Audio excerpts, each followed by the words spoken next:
Guys, welcome back. Tango here, and today I've got a fun little simple creation for you that I think would do really well as the center point of a fancy looking ceiling in the middle of a large room perhaps. It is a spiral water fountain, and as you can see, it is going to continuously squirt out little short bursts of water in a rotating spiral fashion to give you a pretty good look there. It is beacon friendly, as you can see, so I made sure to keep that center line clear so that you can have a beacon going right through, because personally I think that adds quite a nice touch. It helps you see the depth of the water columns as they come down and as they go behind the beacon. That looks pretty good. This thing is piston powered, and there's a clock up here obviously, so if you are concerned about noise or lag, I did go ahead and add this on-off switch here if you want, so go ahead and just wire this line up wherever you want, other side of the room, other side of anything, doesn't matter, it's totally up to you. The redstone, as you can see, is pretty compact in here, it doesn't really go above the ceiling line at all there, it all kind of sits in that little decorative housing unit in there, so I'm going to go ahead and turn the system back on here. I would recommend, though, making the floor at least 14 blocks away from the bottom of the fountain, because that's the distance where you won't hear the piston noise any longer, and just a good way of getting rid of that little nuisance. So yeah, I don't know about you, but I think this thing would look pretty good as the center point of a large decorative room at the top of the ceiling there. What do you guys think? Let me know in the comments, and let's get started with that tutorial. Okay, here we go. The first thing you want to do is pick out, obviously, the blocks you want to make this out of. I'm using quartz, but anything that has stairs will work. Now, from there, you want to locate the bottom center of the fountain and put a block of glass there if you want this thing to be beacon friendly so that the beacon beam can go through.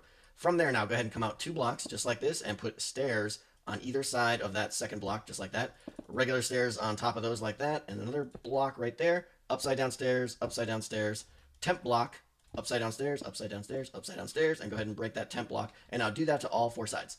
Alright, you should be looking like this right now with a little space in between the middle here, so go ahead and add a solid block right there to kind of connect those stairs.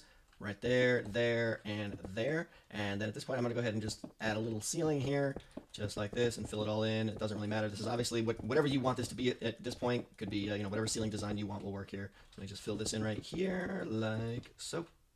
Okay, up on top now, it is time to do the redstone. So now we got to get these pistons in here. So take some regular pistons and place them up like this. It's going to be a little bit tricky here, I know. It might be easier to actually do the pistons before you do some of these bottom things. It's up to you.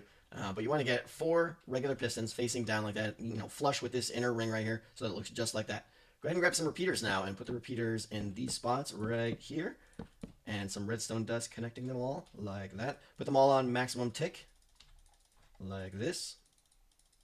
And take some redstone torches and put them in the middles of the pistons just like that.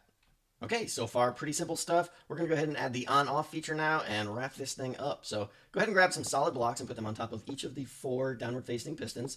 Another solid block in the middle to connect them like that. Redstone on top of all 6 of those guys, and another solid block to connect right there like that. And then bring this guy out a couple like that. This is going to be your power line here to lock the system and basically turn it off if you want to turn the noise or the lag off. Not that I don't think there's going to be an issue there. And again, this little segment here can come out any side you want. This is all symmetrical, so just adjust accordingly as you see fit.